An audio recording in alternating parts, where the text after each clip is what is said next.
And happy Wednesday. My goodness, I know what day it is sometimes.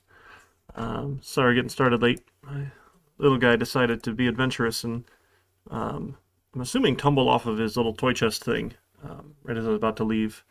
And he's the biggest daddy's boy. So he like won't talk to his mother when he gets hurt. And we're like, I just gotta make sure like he didn't break anything. So it took a couple minutes till he was actually calm. And then of course got right back to playing because little kids are really resilient. It's kind of cool. But so we got a couple things today. Hopefully you saw. I didn't make an announcement or email. I'm sorry. I had some discussion in Discord about pushing the due date back for Project 4, so it's not due this morning. Hopefully you saw that at least updated in D2L if you didn't see it anywhere else. So that's going to be due when we get back from break. In case you need a little extra time, I'm happy to give you that little extra. Oh, that's fine. We can be flexible. We're still going to talk about the final project today, so that if you do have time to think about this over break, because like Monday and it's not really near Thanksgiving, so hopefully that's not too much of a, I don't know, breaking into your holiday. Wednesday is usually a pretty busy day if you're prepping for Thanksgiving, so that's fine. But you might have a little bit of time to get started, and if not, that's okay. We've got more time here.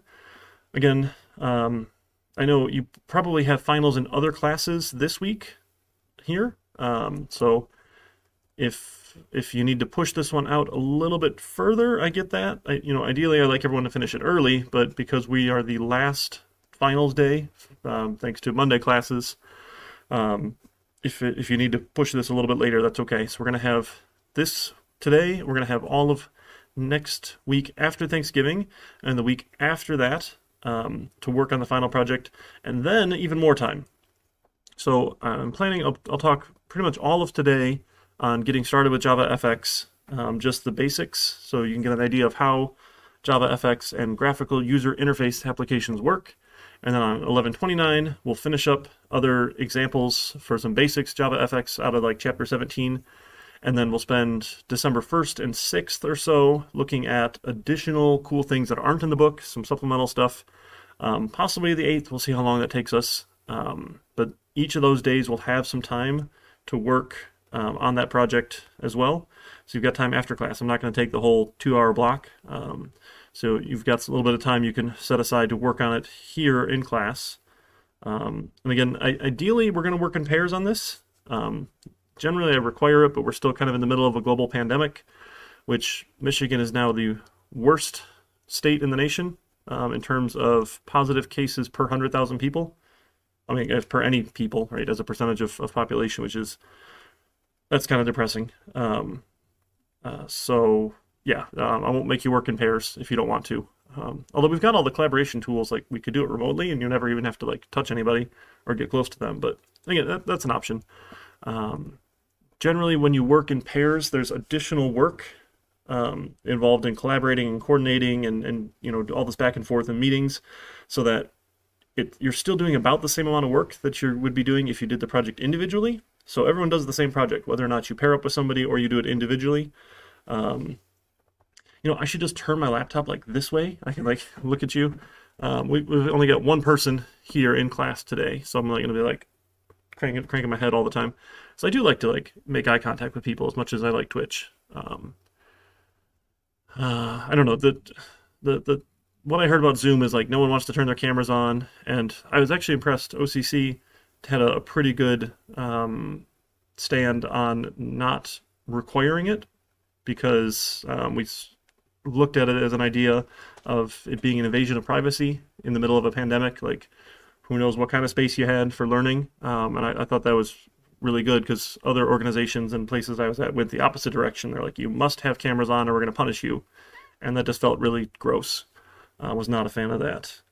So, oh, Hector, hey, thank you so much for donating your bits to the Student Scholarship Fund over at the University of Michigan Dearborn, where I'm a student and a lecturer. It's pretty cool.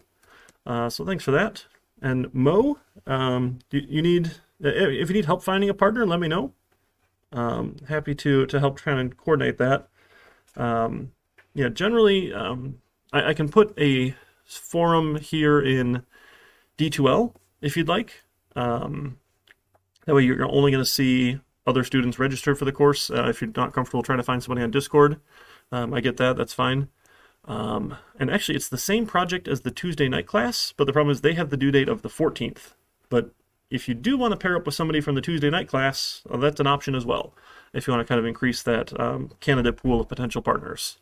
And then you might even get it done earlier. But, you know, let me know. I'm open to ideas here. Yeah, if you need help, let me know, Mo. Yeah, so that should be good. So when we get back sometime, probably on the 1st, I'll cover the solution to Project 4. I'd given it to both you folks in the morning and the evening class. So I kicked theirs out until Tuesday night, and yours was Monday morning. So if I don't want to go over the solution Monday morning if theirs isn't due till Tuesday night. I hadn't really planned that well, I guess. So we'll go over the solution probably on 12.1. That'll take a little bit of time going over this Project 4 solution. But that is the last individual project here in our grades. I still need to get Project 3 in for you. I apologize for that delay, but that'll make up the 35% of your overall project score.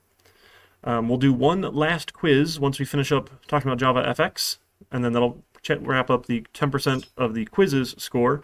And I'm going to put in D2L. I don't think I did for you folks yet. It'll drop the lowest quiz for you. So just give everyone a little bit of grace if something didn't go well in one of these chapters, because everyone gets a bad week every now and then. So I'll just ignore the lowest score. D2L will just not count it into your final scores there. I did get the midterm fully scored. I think that was fully scored for Monday for you folks, and we had a chance to chat about that a little bit. If you have any questions about that, let me know. I did look, I believe, at every wrong answer to make sure it was scored appropriately. Mostly it's the fill-in-the-blank ones, but there was like one question that I saw that apparently there's a default option that I didn't realize where it shuffles the possible answers. So instead of it being like 1, 2, 3, 4, it randomizes them. So one of the answers was A and C, and it was listed as option A. I was like, wait. So apologize for that. I have to go and see where that randomized option is and uncheck that next time. But I think I corrected that for the person who got marked wrong on it. I think everyone else kind of figured out what it meant, because it was like either A and B, or A and C, or neither A and C, or A or C, something like that. So I think most everyone got that figured out, although it was like the random pool. So it'll just leave the final project then once I get your project scored and that last quiz in, so you'll know where you stand for the first 60% of your score. And then with the final project, ideally, we've got plenty of time. We've got in-class time to work on this. You can find me on Discord if you're attending remotely. Happy to work with you that way. Honestly, my goal is everyone gets 100% on this. I absolutely love when everyone does well on the final project. That makes me so happy, because that's like the capstone project for the class. Like, can you take all the things we've done in your toolkit, put them together to make this thing? And, you know, if you have not reached out to me when you get stuck on things, I don't bite, and I'm like generally friendly and help you get pointed in the right direction and debug if you're having some issues. That being said, for the final project, right, if you wait until this weekend of the 19th, 18th and 19th, it's going to be rough, okay? Like, it's a large project. There's a lot to it. So that's why we have an entire month to get working on this thing. So that we can do it in small pieces, right? This idea of functional decomposition, breaking down a big problem into smaller and smaller and smaller and smaller problems, which, by the way, you should throw that term out at your Thanksgiving dinner. And if you record it, I'd be happy to give you a bonus point on something. If you just record everyone's reaction of you saying functional decomposition, and you get that look like, kind of nerd are you? I find that kind of thing entertaining. So you're welcome to throw that out at your Thanksgiving get-together, and I'll give you a bonus point on something somewhere. Just for fun, because, you know, you can't be so serious about this. You have to take, you know, have a little bit of fun with it. So that's the goal. All right, so we're gonna talk about getting started with JavaFX. So unfortunately, there's a bunch of steps for this and some new stuff that we're gonna go download that we sort of skipped over at the beginning, and it's a pain in the butt to set up. But then once you do it once, you're good to go, and it's no problem at all. So. Back up to our list of tools here that we kind of skipped over. We need the OpenJFX. So you go to this link, the OpenJFX link, and we're going to go to download here. You go to the download link. Now, the important thing, so I'm going to fire up NetBeans real quick, is that we use the same version of JavaFX as the JDK that we downloaded. So remember back at the beginning, when we downloaded the Open JDK, we had version 16 as of September 14th, and I know that because I looked it up last night. I don't keep that kind of stuff in the top of my head, but for some reason I can remember it's from yesterday. They released version 17, which is okay. So you probably have version 16. So when you go to NetBeans, we can go check and see what version you have. And when we go to download, you want to, if you need not version 17, check this box for include older versions, and then go find your version, probably 16 here. And then we'll go download the Windows version 16. Usually the 64-bit version here, x64. I don't think anyone actually is running non-64-bit systems anymore. I don't think that's really a thing. Oh, they don't even list it here on version 17. That's what it was. 17, they have the x86 versions for, I don't know why, right, for Windows. So, sure. I guess if you're still running Windows XP, right, or something, sure. So in NetBeans, to find out what version of the JDK you have, you go to Tools and Java Platform. Nope. Goodness, not that window. Tools and Java Platforms. I don't know why it moved my menu over. That was sad. There we go. And it will tell you what your platform is here. So my default is 16. If you'd like, you can also upgrade to 17 and do the same process of going and downloading the zip and unzipping it and putting it in a directory. And you just click Add Platform and point it there. Honestly, we're not really gaining a whole lot out of it. I don't think there's any pressing reasons for us to do that, especially because we're not actually developing enterprise software we're going to be releasing anywhere. That staying on the latest version is important with. You can check out what version of the JDK you have, and then go download the matching version of the JFX. So, and if I forgot how this worked before, so I do have the zip file if you have trouble, but you should be able to find this no problem. I used to have more trouble finding it. So we'll download that. It's just a zip file, just like the Open JDK is. So you go grab, I'll do 16, why not? We'll grab version 16. I want the Windows 64-bit SDK. So you don't need these JMods things. You want the SDK. This is the Software Development Kit. We'll go download. And it's going to download a nice little zip file for you here. Look at that. I already have it more than once. So when you are ready, right, you right-click on that zip file, and you say Extract All. And I'm going to put it in my Open Dev folder. You can put it anywhere you want, just know where you put it. So, right, I made this C Open Dev folder back like the first day of class. That's where I'm going to put it. You know, I already have it actually because I've done this once, so I don't need to unzip it again. But then you'll end up with the folder, the JavaFX SDK 16 or 17 if you have version 17. Either one's perfectly fine. So I'm going to skip that step. Okay? So you unzip it, put it there, and then we're going to need Scene Builder. Scene Builder is a graphical tool that we use to build JavaFX pages or scenes. That's Scene Builder. You build your scene. And we'll talk about what that means in a little bit. It's a quick little download and install. Just a quick note, it does typically install to like your local users directory, which is perfectly fine, but we might need to go find it after the fact. So you download it, run it, install it. I like putting it in OpenDev because that's where I put all my Java stuff here in OpenDev, but it really doesn't matter too much. To use Scene Builder then, let me close this one down, close. We're going to go to Tools and Options.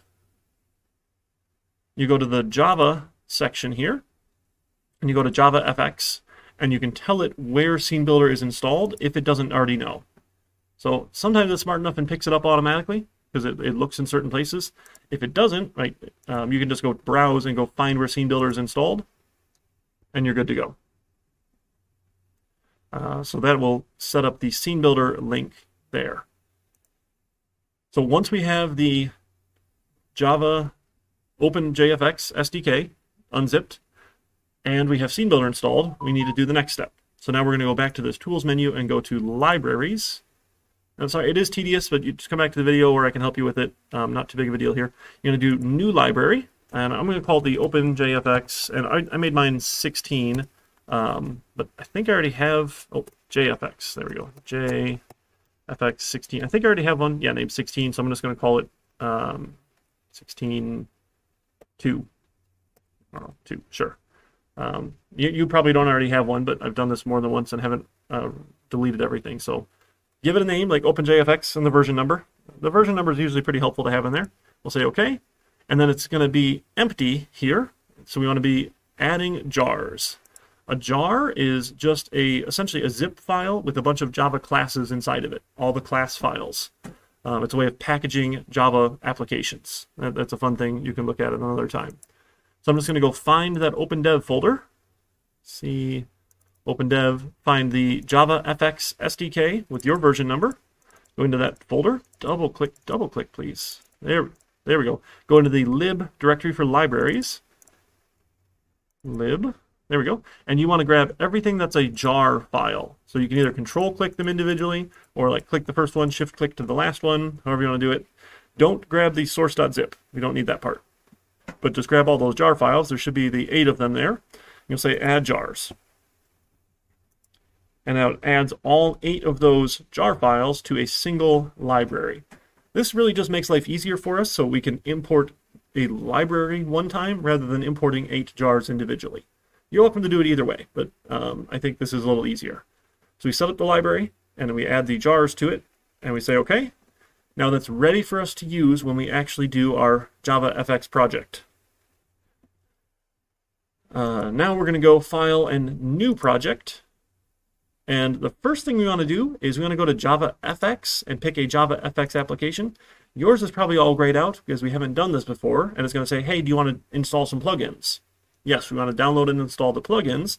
So you go next, and it asks you to do the plugins. You say yes and agree, but then it fails. It says, hey, failed to automatically set up a JavaFX platform. That's okay, right? We're not actually going to use the JavaFX project. We're going to do it by hand because we don't have the official stuff from Oracle here. So don't worry too much about it. We just need it to turn on the plugins. Okay, if the plugins are already there, you're good to go. Well, now we'll go cancel. So that's just our way to make NetBeans remember that it knows how to do JavaFX and do all the plugins for us. It usually also sets up all the plugins. If you go to Options, Java, and hit JavaFX, it'll ask about the plugins here as well. And it should go through the download, depending on which one you did first. Should go and find it for you. Okay, so now we're going to go back to our new project. We'll go back to the original Java with Ant Java application. And I'm going to call this my GUI Hello World morning, because I did this last night and I already have a folder named that, and I'm not creative with my names. So GUI Hello World morning, I'm going to say finish. So this is the regular Java application, Java with Ant like we've been doing.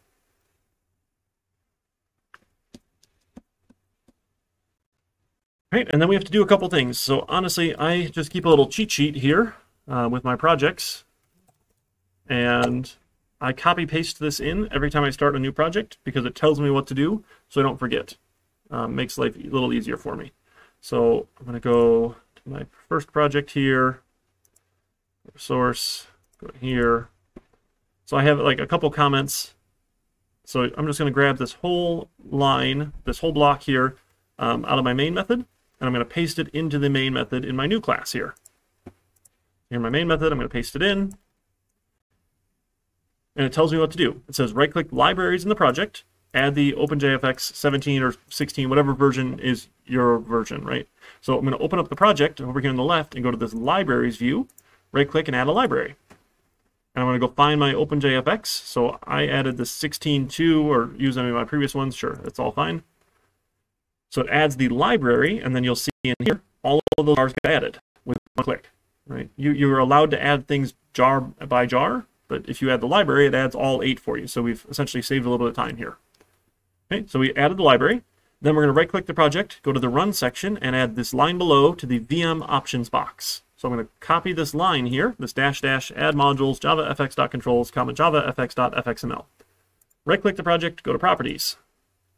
Go to the Run section here on the left, find the VM options box, and hit Paste. So this is telling it, hey, when you start your Java virtual machine, add these modules so they're ready to go, preloaded, ready to go here. We'll say OK. Then in the Libraries section, sorry, I forgot I'm supposed to stay in there, we're going to go to the Run tab of Libraries, add the OpenJFX to the module path.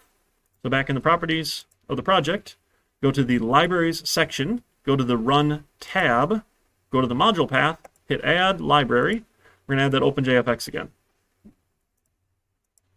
And we'll say OK. Then, again, you want to make sure your JDK platform and JFX versions match. So I had mentioned 17. If you did 17, great. If you're on 16, great. Just make sure they're both the same. So when you go to that Properties Library section, it's right here. So you can see your Java platform, and you can see the JFX version. So I'm going to put my Java platform back to 16 for this one. Source for this project is higher than the platform you selected. Yes, that's fine. I want to change it back to 16. And we'll say OK. Because you need those two to match. So that's our last check to make sure everything is good. All right, and it's thinking hard about it for a second. Then we're going to come back to the class. So remember we talked briefly about inheritance, and we'll get deeper into it into 2151, but that creates the is-a relationship, and it lets you do all the things your parent class knows how to do. Well, it turns out that's super handy because the JavaFX library knows how to be a graphical user interface application and knows how to put a window on the screen with a close button so you can close it whenever you're done with it and do all sorts of other fun stuff. So we're going to make our class extends application. And it says, oh, I don't know what application is. Well, that's fine. We're going to come back over to this light bulb. And we're going to say, yes, I want to add the import for JavaFX.application.application. Don't pick the ComSun Glass GUI Glass UI application. That's the wrong one. We're doing JavaFX. So make sure you pick the JavaFX application import. We're going to add that import.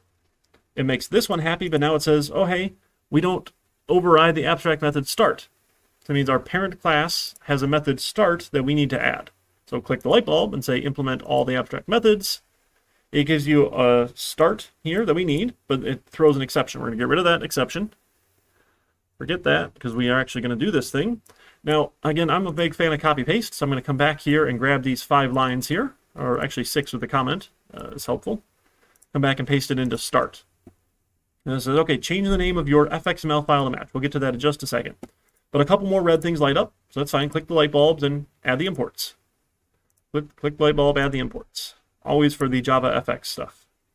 So 3 more imports here. All that red should go away. Okay. Now we're good to actually do some JavaFX stuff. Now the book takes you through doing it by hand, not using Scene Builder, and that just makes me cry a little bit. Not that there's anything wrong with it, but if there's a tool that will make my life easier, I'm all for that tool. That is the anthem for my life, right? If there's a tool that makes life easier, we're going to use that tool, right? I don't dig wells by hand, right? I would have a well digger tool go dig a well for me. That's probably a bad example, but that's the first thing that came to my head for some reason. And actually, I have made coffee by hand, weirdly enough, although there is such a thing as a coffee grinder, but like grinding it by hand and doing the crushing thing is kind of fun.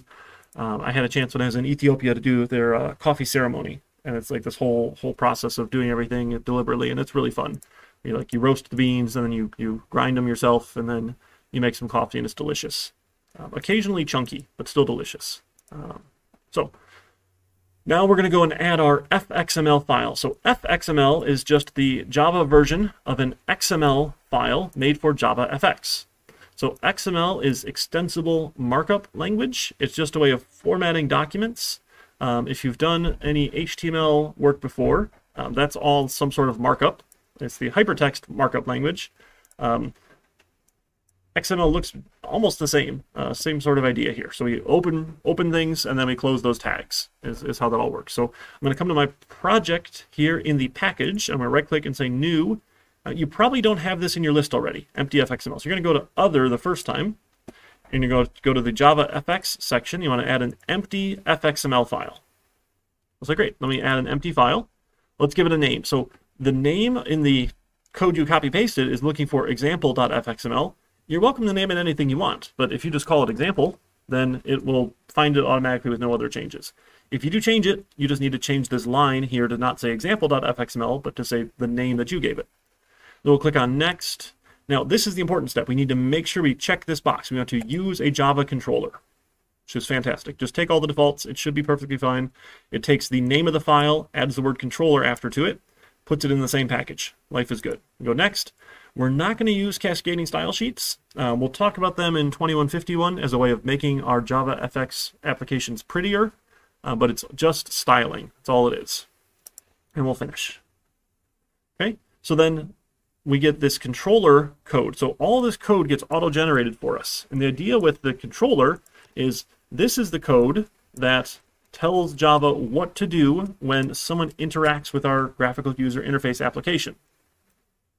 Right? All of the things we've done so far, our text-based applications, the only way we interact with somebody is by spitting something out on the screen, saying, please enter a value, and sitting and waiting for them to type and hit enter. And then it goes and does the next thing. It goes and does the next thing. It goes and does the next thing. Graphical programs don't work like that. Right? With a graphical program, the user can just sit and look at it, or they can click any of the available buttons that we give them. They can interact with any of the items on the screen. There's no defined order to it. So we're changing the paradigm, changing the way that we work with applications, in that we're no longer top-down. We just run start to finish. We need to be responding to the user interactions. And we do that, this idea of being event-driven. So when the user does something with our program, they click on something or they type something or any sort of event, we need to handle that event. And we tell the code, we tell Java, what do we want to do to respond to that event? Now, right now, there's not much interesting. So if you right-click this XML file, if you set up Scene Builder, you should have an open option. If you didn't set up Scene Builder, there's no open option. There's probably just an edit option. When you go to edit, you'll see it's XML, Fxml, right? So here's the tag, it's an anchor pane, it has some IDs, has some heights, properties, and then there's this FX controller. It says, hey, this class over here knows how to do all of the things I'm going to do. So the Fxml here just sets up, this is the layout, this is what it looks like, and then all of our code goes into the controller, which is really nice. So we get, this defines the look and feel of something, this defines what the code does. It's really nice. So if you just double click or click open after you've picked Scene Builder, it should launch Scene Builder automatically. The integration here is fantastic. Just takes a second here on my computer. And Scene Builder is going to have a lot of options. Don't worry about it. We will talk about these. So here we go. This is the blank anchor pane to start. So if we just hit run right now, this is a good check here to make sure everything worked. We'll just get a blank program or a blank screen.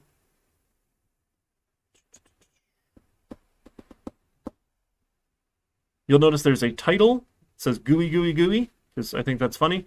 You get a minimize, a maximize, and a close button. These are all the things that application class knows how to do right out of the box. Right? So I close it and it's done. Right? You can change that title if you don't like GUI, GUI, GUI to anything you want here. You can even skip it. You don't need to have a title, but generally titles are nice. That's just one of those nice things to do here. Anyway, back to Scene Builder. So there's three sections. On the left is how all of the tools and controls and things you're going to use and navigating your document or your scene. The middle section is the preview of what it looks like, and the right-hand section is the properties of whatever we're touching.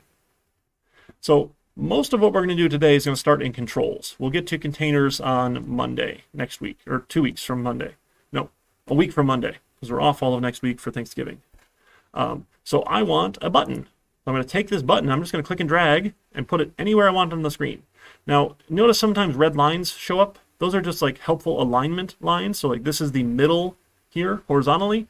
This is the middle vertically, right? So you can, and it will kind of snap to those locations as you like move a little bit to try and, okay, do you want it right dead center in the middle? Sure. We'll put it right in the middle here.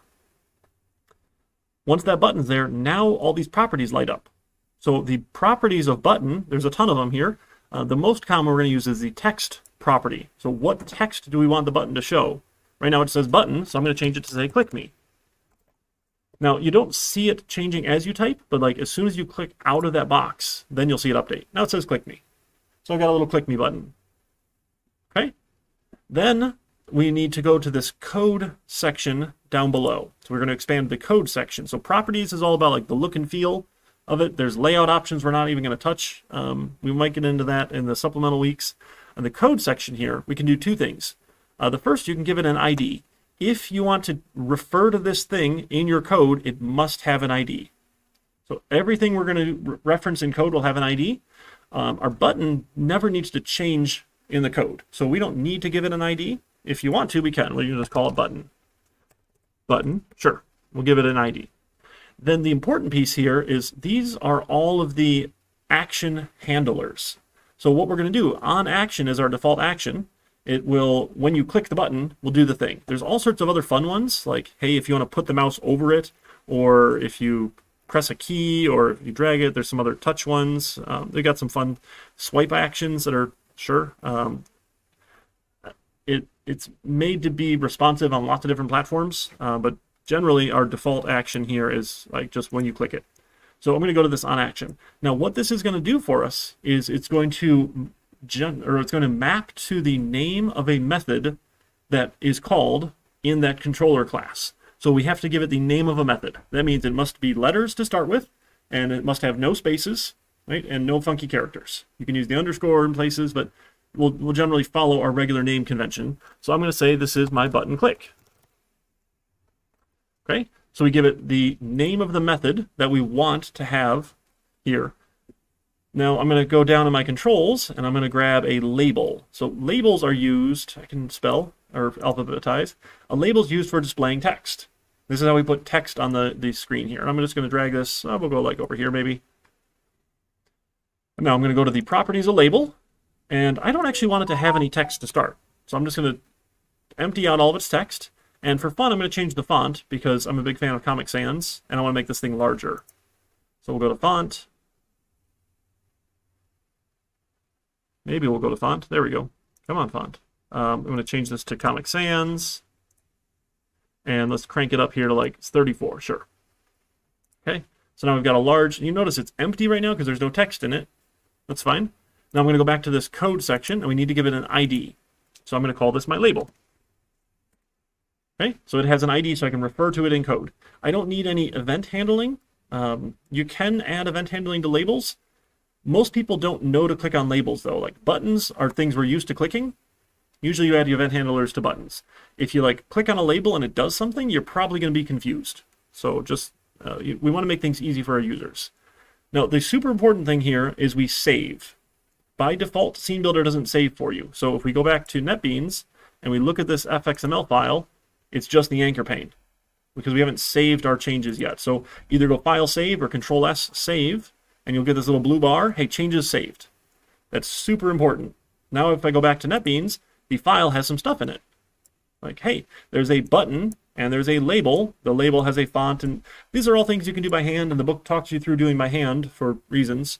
And you'll notice it's all done by X and Y location.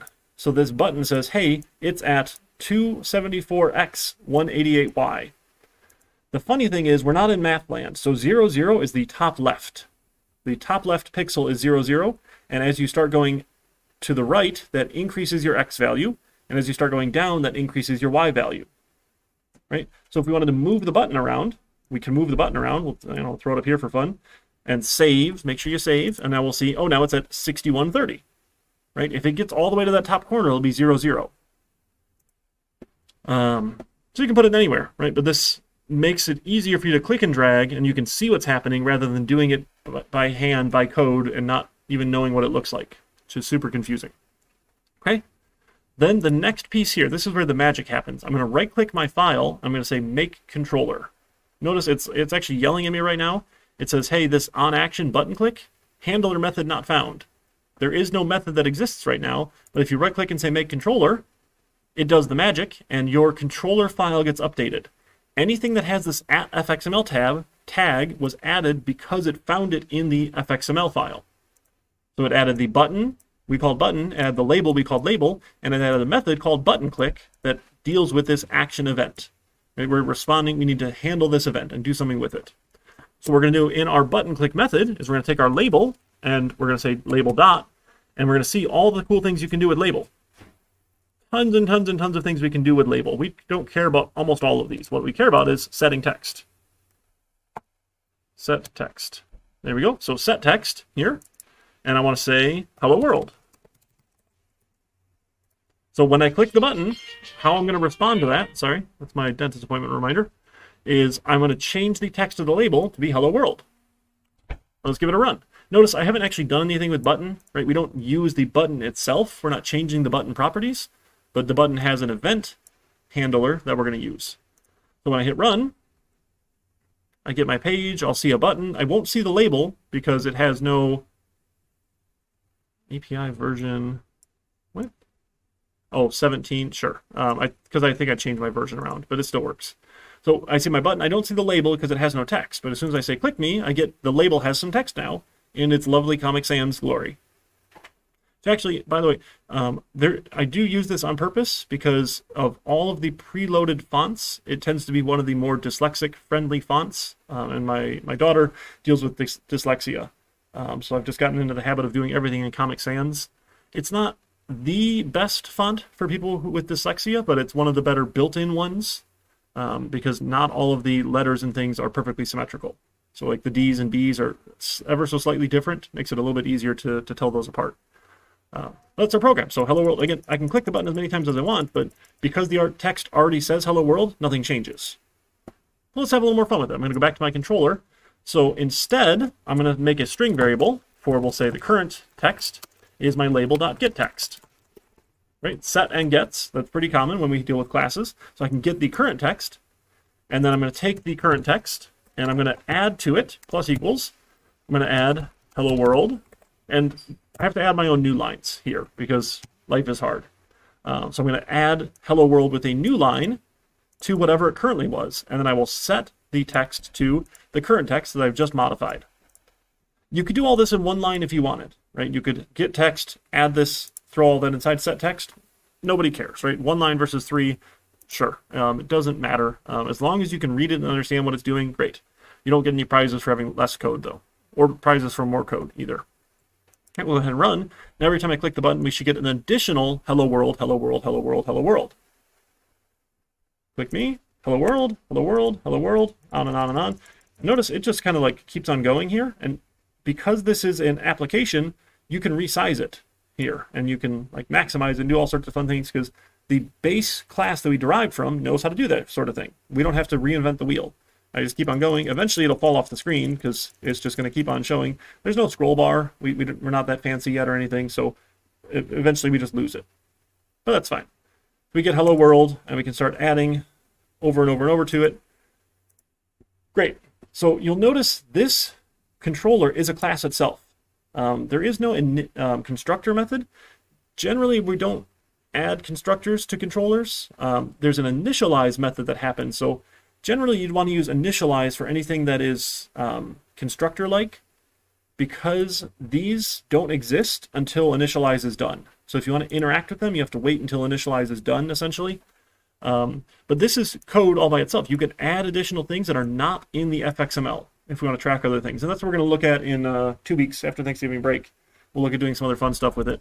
We'll do some more basic examples in just a minute. But that's essentially the gist of getting up and started. So lots of steps here. What I'm encouraging you to do is once you've done it once, what you can do is you just go find your folder here. Actually, I'm going to go commit this to GitHub before I forget. Excuse me, GitHub.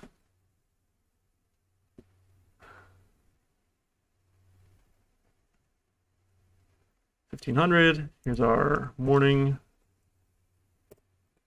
GUI hello world. Now commit and push.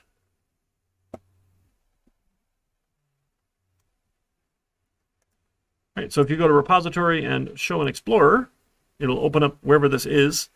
Now, the cheesy, easy way to do this is you find that folder. Goodness, there it is. Like, here is GUI hello world morning. I'm going to just copy paste the entire thing here.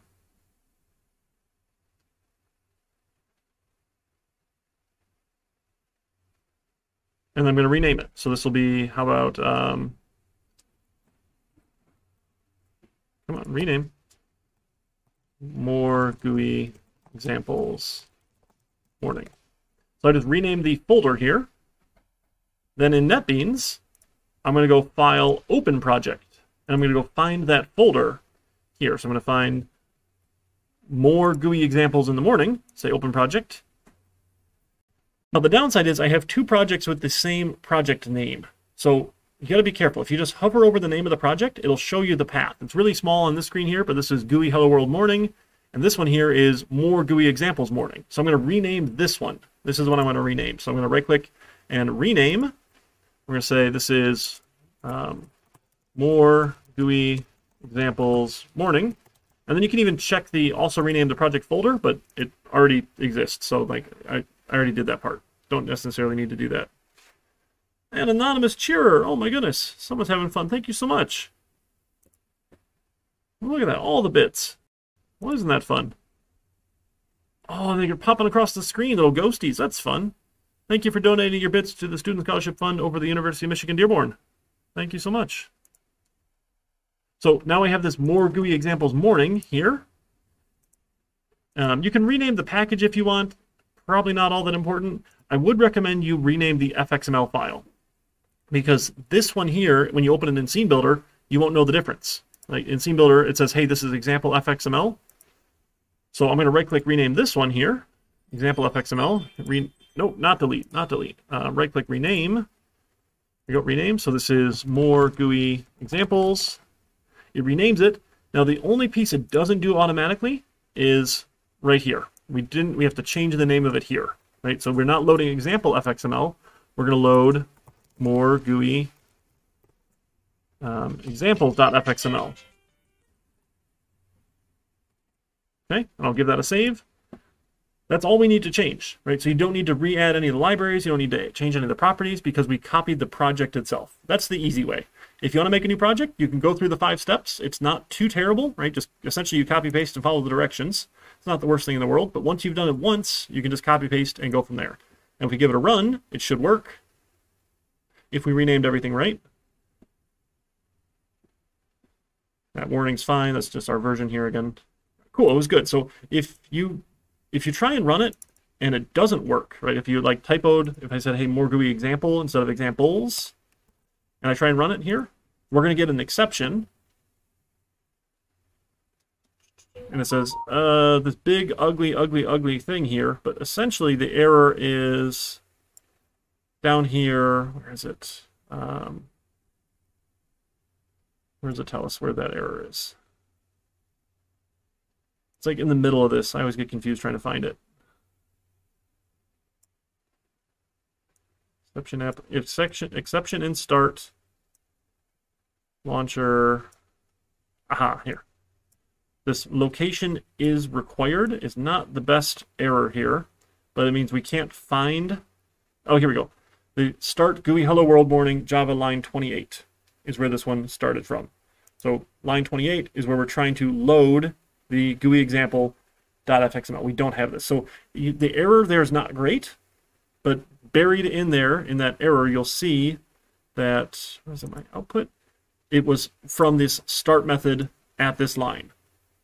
So that will point you to the right direction to say, oh, probably didn't find the Fxml file. It's not the best error in the world, unfortunately. And then we can fix our typo, and then it will run for us. Okay, so copy paste is probably the best way to go.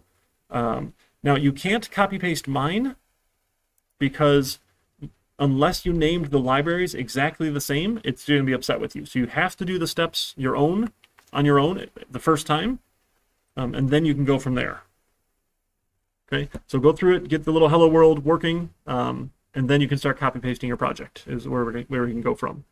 All right, so I'm going to take a quick couple minutes, grab some more Coke here. Not that I'm sponsored by Coke, but hey, Coke, if you want to sponsor this class and this stream, please, get in touch with me. I will drink all the Coke and advertise for you because I'm a Coke addict. That sounds terrible. I'm a caffeine addict. That's slightly more socially acceptable, right? And I would love free Coca-Cola. All right, let me put on some music. We'll take 10 minutes or so, and we'll come back and we'll look at more fun controls in a graphical user interface application, and then we'll talk about the final project. Okay? We put on some music. Go. Oh, okay, next track. Next track.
All right, everybody.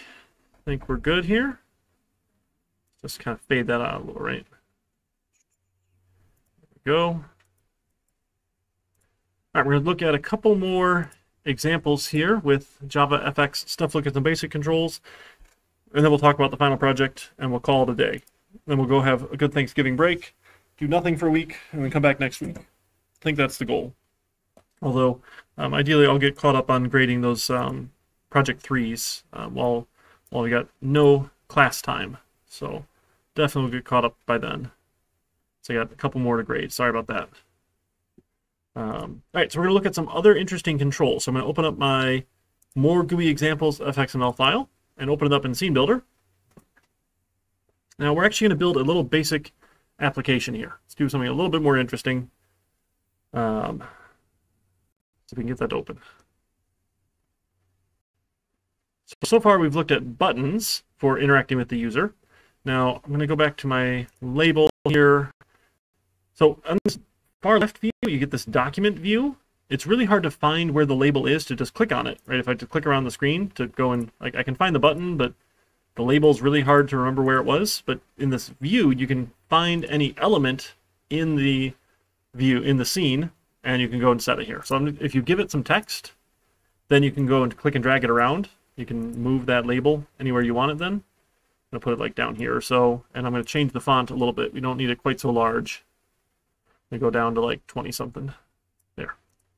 And then I'm going to go and take the text back out. Okay?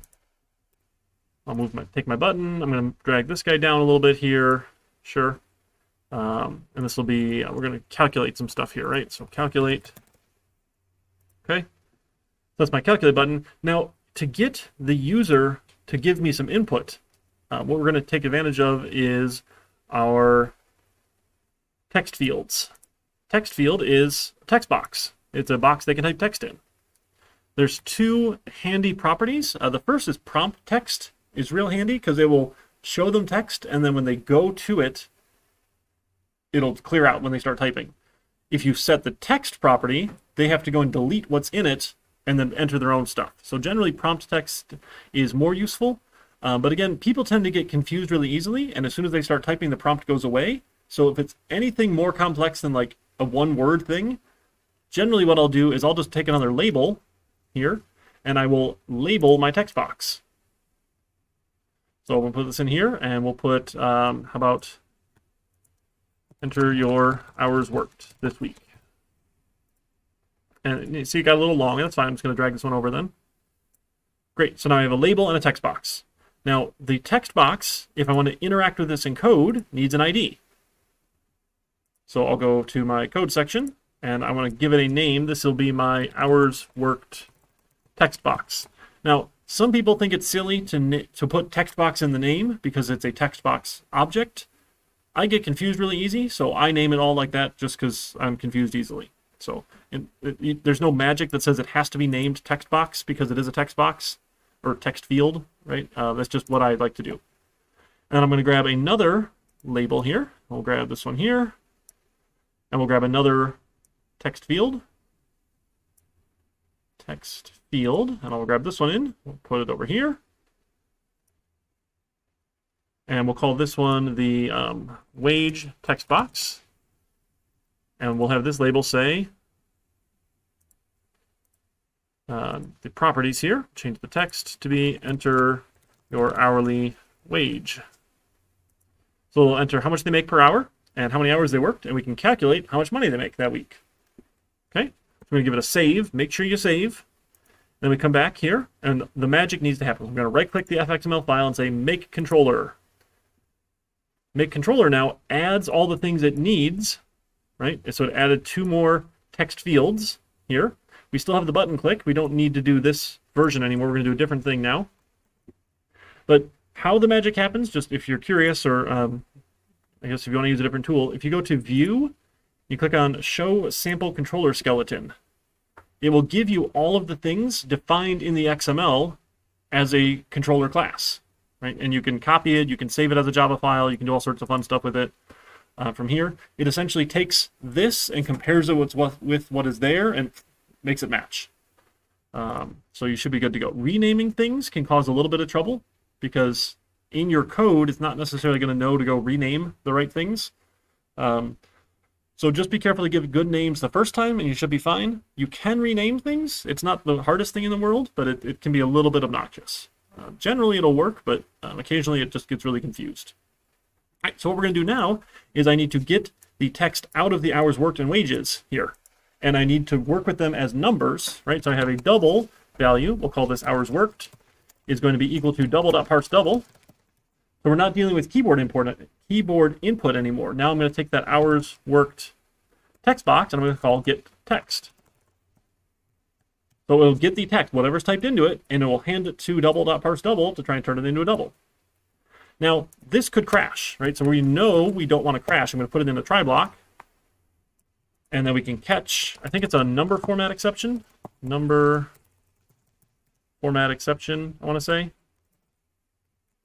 And then if we get that exception happening, catch, there we go.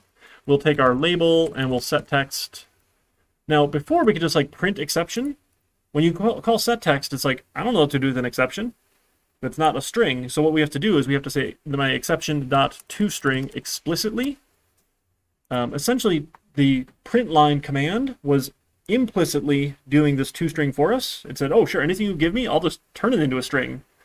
Set text is not that smart. So set text, it will be read until you call explicitly toString and give it something that's a string. Okay? So just keep that in mind. And we'll have a double for our, I don't know what, pay rate is double.parseDouble, given my wage text box, dot get text. Right? Get the text out of that text box, turn it into a double. And then we'll have a double for weekly salary is the hours worked times the pay rate. Not anything amazing here. And assuming that all worked, right, we haven't hit an exception yet, then I can take my label and I can set text. Your weekly gross pay is, and I can append in here the weekly salary. I added the little dollar sign, make that look pretty. You know what, let's do some nice little string format. String.format, right? And we'll give it that %.2f here to make it a floating point value, rounded to 2 decimal places. Format that. I didn't remember that. I had to Google it last night, but short-term memory is halfway decent. The long-term stuff is going. So this %.2f, right? That's the formatter to make this look pretty. 2 decimal places with a floating point number. Okay, let's give it a try. Let's give it a run.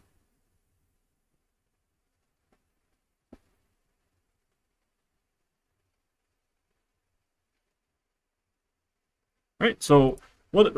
Let's make up an hourly wage. What do you want to make per hour? We can put anything we want in here. 15 bucks an hour, right? And how many hours do we work this week? 40. 40. Full time. All right, calculate. Gross pay, 600. 40 times 15. I think that math checks out, right? Cool, so we figured out gross pay.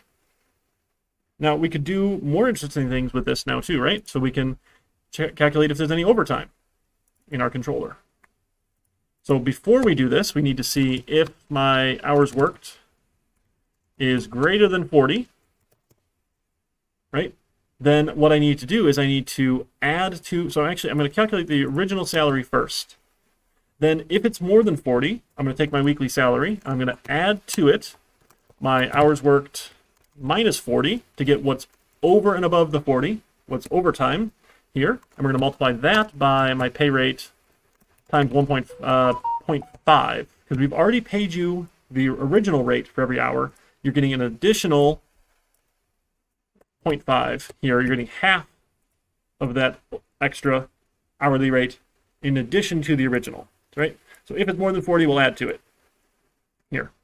And if we wanted, we could break those out, right? I guess we could do those separately, or we could leave them all in one. You know, let's do it separate for fun. So let's have a double for overtime pay.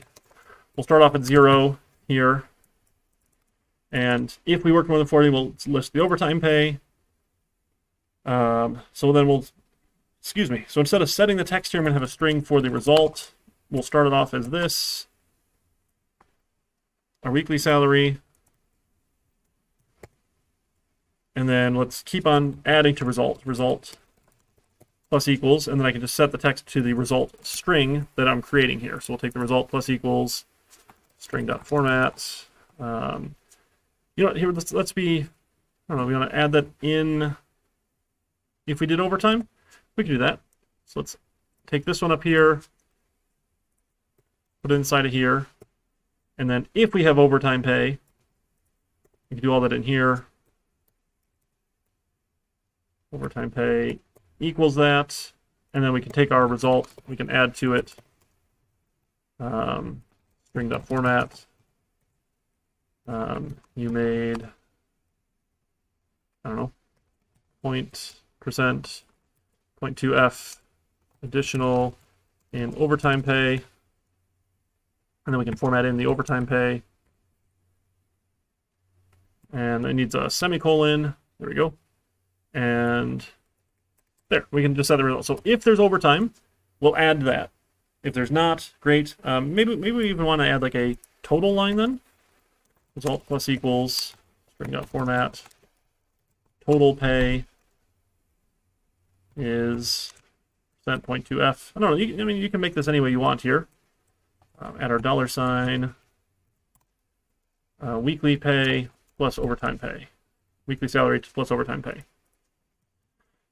Now, these need some new lines here, right? Because otherwise it's going to be really ugly looking, right? So when you're dealing with labels, you've got to add your own new lines, right? Or have multiple labels.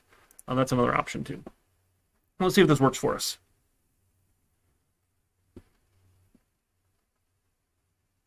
So 15 bucks an hour, 40 hours a week, no overtime pay, 41 hours. We now get $7.50 additional overtime, right? We get half of that one extra hour we did in addition to that. So we made $22.50 per hour, right, with the additional rate here. And if we go back to, like, I don't know, 4, sure, 60 bucks. Now this number is kind of depressing actually, because if you take 600 and you multiply that by 52, come on, math. 600 times 52, that's only $31,000. That seems like a big number, but that's before you pay any taxes, although taxes are minimal at that level. But it doesn't get you a whole lot, even at 15 bucks an hour. So it's a little unfortunate. But one of the cool things, and I'll put this little plug in here for our programs, because why not here? If you take a look at our catalog page, it's the programs here. So when you look at the different degree programs, we have, I forget which department does this. There's some department that goes out and looks at the Bureau of Labor Statistics and looks at different job codes related to these degree programs and puts some information out here about median salaries, which is kind of fun.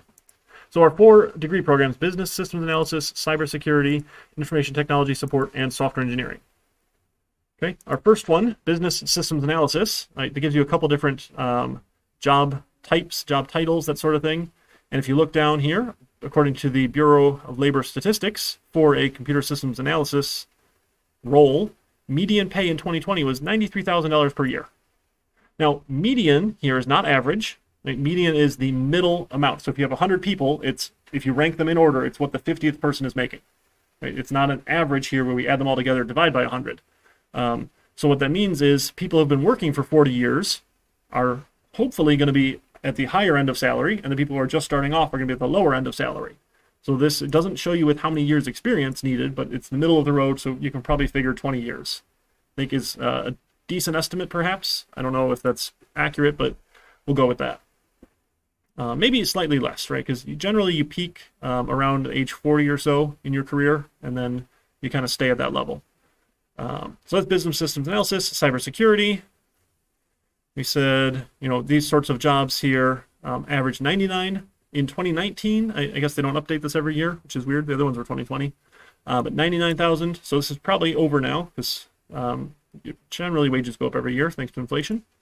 Information Technology Support. Now this one, the numbers don't look quite as interesting, because some of these roles here like start as an operations technician or help desk operator essentially. So the median is a lot lower, but they go all the way up through like information manager, database analyst, network engineer, that sort of thing, and even CIO. It's kind of weird those all get lumped together here. But this is computer support specialists. I don't know. That one seems a little funky, but you can work your way up in IT. So that median is lower here, but still 26.33 an hour is not anything to shake a stick at. And then software engineering, obviously my favorite because I'm biased. The sorts of roles in software engineering are software engineer. Like, we don't even give job titles, do we?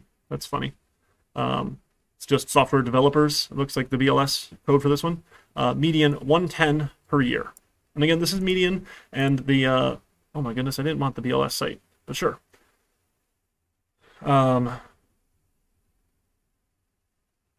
This also includes everyone out in the Bay Area, where cost of living is ridiculous, and all of our tech centers out in the West, like Seattle, that a regular-looking house is like $1 million out there, which is insane in that area. I've got an old prof of mine I still keep in touch with thanks to Facebook, because I'm old like that now, and apparently only old people use Facebook. But like, he posts houses for sale around him in the area, in the Seattle area. I'm like, holy crap, these are like not okay. I don't know. That's depressing. But cost of living, right? So median will skew a little bit there as people are making more for cost of living. But sure. So we've got that sort of information. So that's all fun stuff here, just to keep in your back pocket. Again, that's with experience, right? That's not entry level. That's the median after you're hiring people with some level of experience, that sort of thing. All right. So what do we want to do next? We've got our program here. We should calculate... we should add in taxes, right? Everyone needs to pay their taxes. So it's hard to do a good estimate here. So we're just going to cheat, and we're going to say maybe 10% in taxes. And the number does change, right? We have a sliding tax scale, a progressive tax scale. So the more money you make, the higher taxes you pay on that money. So it slowly scales its way up. You can look at the different tax brackets. That's all sort of fun stuff here. Let's calculate that. So if we're going to calculate taxes owed, right, we need the total pay. So I'm going to move back my overtime pay here, overtime pay, starting off at 0, because I need to have the value here in case it gets set to something before I'm done. So we need to calculate taxes. So we'll have a double for taxes is going to be my weekly salary plus the overtime pay. And if it's 0, it's 0. It's perfectly fine. For some order of operations, make sure that happens first, so we're not taxing just the overtime pay, right? That's a bad bug there. Times, we'll say like 0.1 here. Why does it not take 1? 0.1. No, 0.1 semicolon. My goodness. Okay, that'll be my taxes. So then we don't have a total pay anymore. We're going to do this. This is maybe total gross pay. And then we'll have a net pay here. Take home pay is going to be that minus the taxes. Okay, what am I missing here? I got my semicolon. Legal escape character. What did I do? Oh, that's slash. That's weird. Okay. So we'll calculate the take-home pay, right? And do we want to put taxes on its own line? We could do that. So we'll take our result. We'll add in string.format. Always remember the new lines here. That's right. Gotta add all these new lines. Estimated 10% tax. $0.2f. Percent 0.2f. And taxes. Sure. Okay, let's give that a try. So now we'll take 10% out for taxes.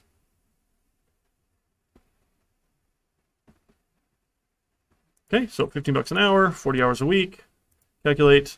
Oh, goodness, we broke it. What do we do here?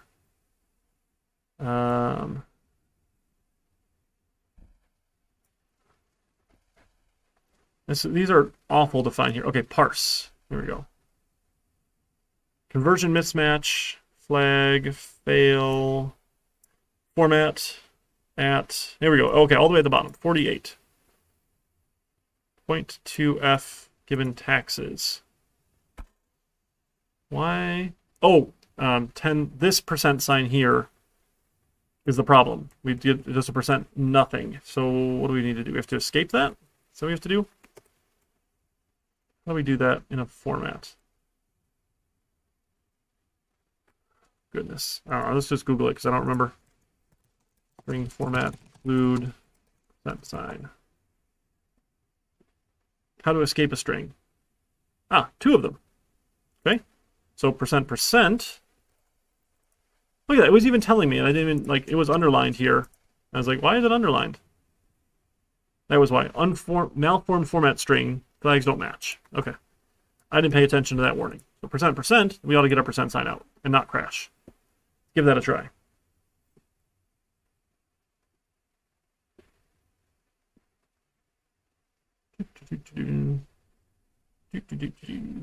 Okay, so $15 an hour, 40 hours a week. Calculate gross pay, take home pay. Oh yeah, okay, we got it in here. We need to add the overtime though. So, okay, overtime pay, total gross pay, 10% tax of that, take home pay. Cool. So we're able to calculate all of that. That makes sense? What we're doing? Awesome. So this is jamming it all in one label. You're welcome to make separate labels, like a label for overtime, a label for total, and you can set individual labels. Sometimes that's more work than it's worth.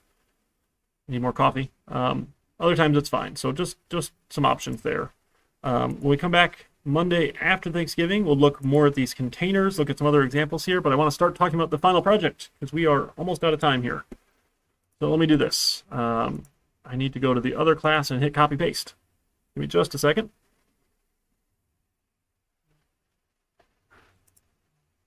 I'm behind on grading their stuff too, my goodness. On Thanksgiving break, I can get caught up, right? So we're going to write a bad adventure game for our final project, complete with graphical user interface. Because I think games are fun. It's something slightly more interesting too. So let me grab all this. There we go. We'll go back to ours. Yes, I didn't make any changes. Why would I discard? Come on, D2L. Be better.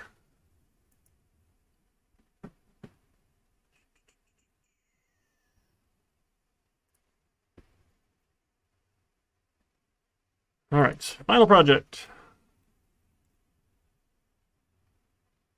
Now, if you'd like to work in pairs, have one of the 2 members accept the Google Classroom assignment, and then let me know, and I can add access so you can both make changes to that same repository.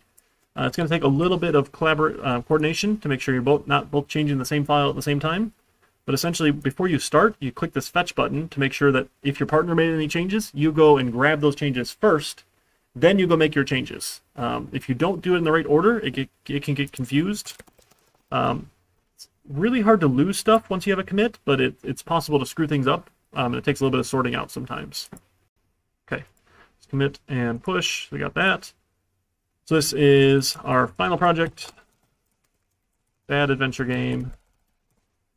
Due December 20th. Wow, we're looking into December 20th already. This will be 40 points total. I got to put the rubric together for you in a minute. Let's put this in the final projects category. And here we go. All right, so we are building a little December 20th, 10 a.m. So if you've been remote, I'll need you to join a Zoom meeting the 10th. We can all take turns sharing screen.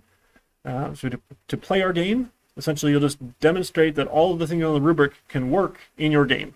It's maybe 5 minutes per group or partner or individual. It's relatively painless. Everyone does it, so we all get to commiserate with each other. I know presenting is hard for some people, but it takes practice, and you'll get more comfortable with it the more you practice it, so I promise. All right, so we're going to build a pretend adventure game now with a GUI. So we're going to have a 2D array or array list of rooms, so about 10 by 10 or larger. Right? So when we talked about arrays or array lists, I believe we mentioned you can have an array of arrays, an array list of array lists. So what that looks like then, come on, Word. I love they're like trying to use dark mode, but then like you open a document and it's all white inside. So, oh, it's not. Okay, Excel is all white inside. Excel looks like this, and it's like super bright in dark mode. Word here, look at that. How cool is that? That's super exciting. I love dark mode. Anyway, so an array of arrays, or array list of array lists here, right, is an array for each row here. And inside of, so this is one big array or array list with all these rows inside of it.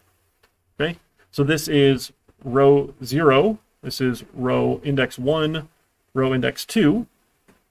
That's terrible writing here. Row 0. So 0, 0 again is top left. So inside of this, then we have indexes like 0, 1, 2, 3, 4, and 5. And then this is row 0, and 0, 1, 2, 3, 4, 5. Inside of row number 1, row number 2 gets the same thing. 1, 2, 3, 4, 5. And if we did a row 3, same thing. 0, 1, 2, 3, 4, and 5. So essentially what you're getting here then is a grid. Right? You can imagine rows and columns. So to reference any of these locations, it's row number, column number.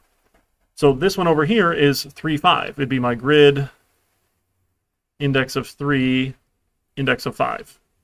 That sort of thing. Or if it's an array list, you'd get the index get3.get5. We'll give you this. We can talk more about this. Don't stress about making this little 2D map here. And we can just hard code in a map. It doesn't need to be randomly generated. If you want to make it randomly generated, great. That's sort of fun too. We can take a look at some of that. So then we'll make a room. So we're going to have a room class that knows its location and knows whether or not it's blocked. So the idea, like when you're in the maze, you can go north, you can go west, you can go east, or you can go south. And maybe one of these rooms you'll just say, hey, it's blocked off. I'm not going to put anything in it. You can't go there.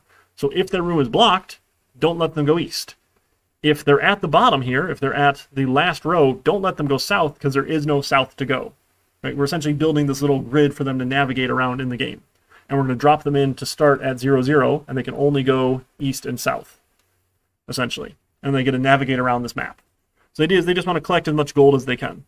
I'm a giant nerd. I play Dungeons and Dragons. My kids are actually into it, which is really fun. My wife hates the game, though. It's not her cup of tea.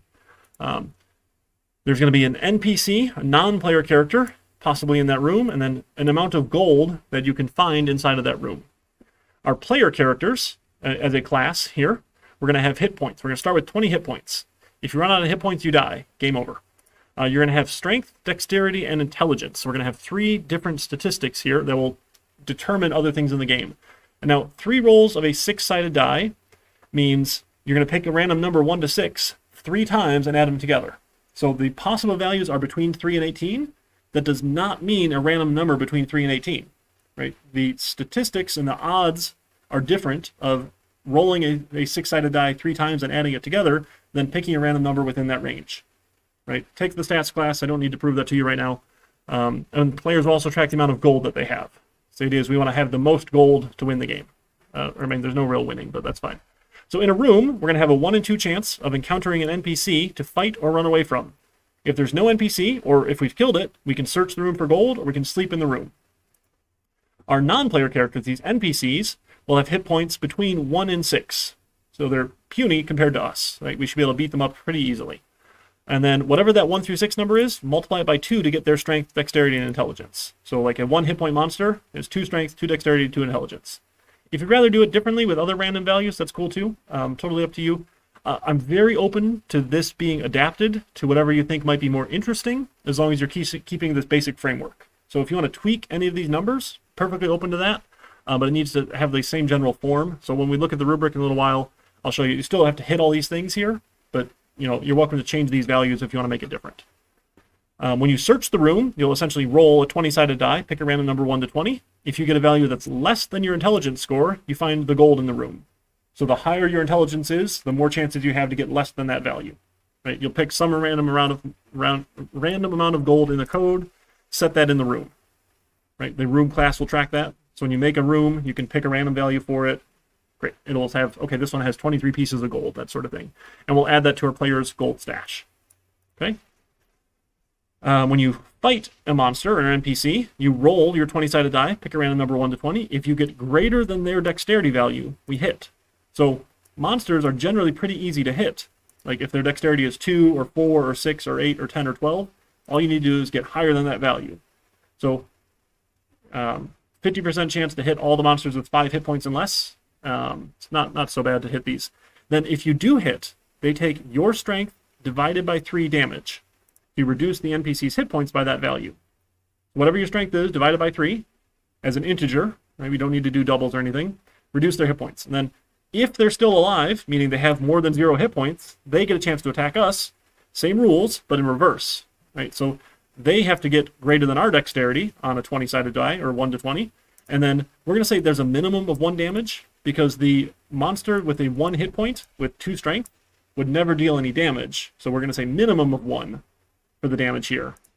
And that's really the only one that it affects. Monsters with 4 hit strength would still do 1. Monsters with 6 strength would do 2, and working its way up there. And this just keeps on happening, right? We could keep on fighting until it's dead, or we could run away. So when we run away, it gets to make an attack. If it sees us run away, this is terrible, but it's fine. You roll the 20-sided die. If it gets less than its intelligence score, it notices us running away. When you go to run away, feel free to do whatever is easy. You can go to a previous room, you can pick a random direction, you can let them pick which way they want to run away. Whatever you opt for. Not too concerned about how this works, so just pick something and go with it, whatever sounds like fun. And then sleep. When you sleep, you regain all of your hit points magically, thanks to the rest mechanic in D&D 5th edition. It's not all that realistic, but that's okay. We have to have something so that you can keep playing, right? If you're stay injured forever, no one's ever going to want to fight. But there's a 1 in 6th chance that an NPC will wander into the room while we're sleeping and start fighting us. So 1 in 6 out of times when we sleep, a new monster shows up and starts attacking us, and we get to then either fight it or run away from it. We got to start that sequence over again. So you can't sleep if there's a monster in there, and you can't search the room for gold if there's a monster there, right? You have to either kill it or run away from it and find an empty room to sleep or search. And the game just keeps on going forever or until the player dies. Again, it'd be nice to have some sort of gold tracking in a file somewhere, but that's we probably don't need any more features other than this. It's still your very first programming course, so this will be a relatively basic game. Doesn't need to be anything super interesting, but it's something we can kind of get into that's more interesting than building a little ice cream shop store that, hey, do you want to add sprinkles or do you want to add marshmallow fluff to your ice cream cone? That sort of nonsense. So we'll do one of those examples when we come back from break. You can look at how we can integrate classes into our code, because it's a lot of fun, and you get some good stuff there. Okay? All right. Questions, thoughts, concerns? It's a lot, right? There's lots of pieces to it. We have to build classes for rooms, for players. Your non-player character is probably also a class, right? Because we want to group all these things together, interact with them as objects. And then we've got options we can interact with. So we're going to have a bunch of buttons all over the screen for different buttons, things we can do, ways to navigate, buttons for searching and fighting and sleeping. I'll show you how you can turn buttons on and off. You can do all sorts of fun stuff with it to, again, help players or help users not do dumb things. Right? So if you're not allowed to search the room if there's a monster present, we can just turn off the button so you can't actually click the button, that sort of thing. Okay? We need an online, just a text submission. So you're going to give your feedback pull request along with a self-assessment using the rubric. I'll post the rubric in a little while. Actually, probably when we get back from break, because we'll talk about it in class. We can do that. And we can go from there. So that's the final project. Again, hopefully you're done with project 4. You can get started, at least start thinking about it, planning out what it might look like. We've got lots of time, but please, please, please, please don't wait until the last week. This is big enough that if you wait until the last week, you will not finish, and it is 40% of your grade. And if it's not finished, things will not go well. There's still partial points, right? Just like all the other projects, but there's a lot of things to accomplish. So please don't wait till the last week. Don't forget, we do have study group tomorrow, right, on Thursday with Mr. Tim. And we don't have study group Thanksgiving week. I got to pull those out of the calendar. No study group those weeks, especially not on Thanksgiving Day. And we'll go from there. All right, any other thoughts, questions, concerns? I think we're in pretty good shape. So we'll come back Monday after Thanksgiving, do some more examples here from essentially the textbook. Again, we're skipping the textbook hard way, and we're going to use Scene Builder for everything. Because dragging and dropping is just so much nicer. There's nothing that says you can't do this by hand, though, right? And some people do, right? And you just go type all this stuff in. It looks like gibberish until you've seen it before. And so I'm a big fan of copy pasting. So if you've seen one before, you can copy paste into another. But again, we can just use Scene Builder. Makes life easy for us, okay? All right, we got everything committed here. I think we're good to go. You folks have a wonderful Thanksgiving break. Hopefully you get some sort of fun meal there. Heard turkeys might be hard to find. I don't know if that's true or not. I haven't actually bothered to look yet. Most of my kids don't like turkey, so it's not really our Thanksgiving thing. We'll go from there. All right, thanks everybody.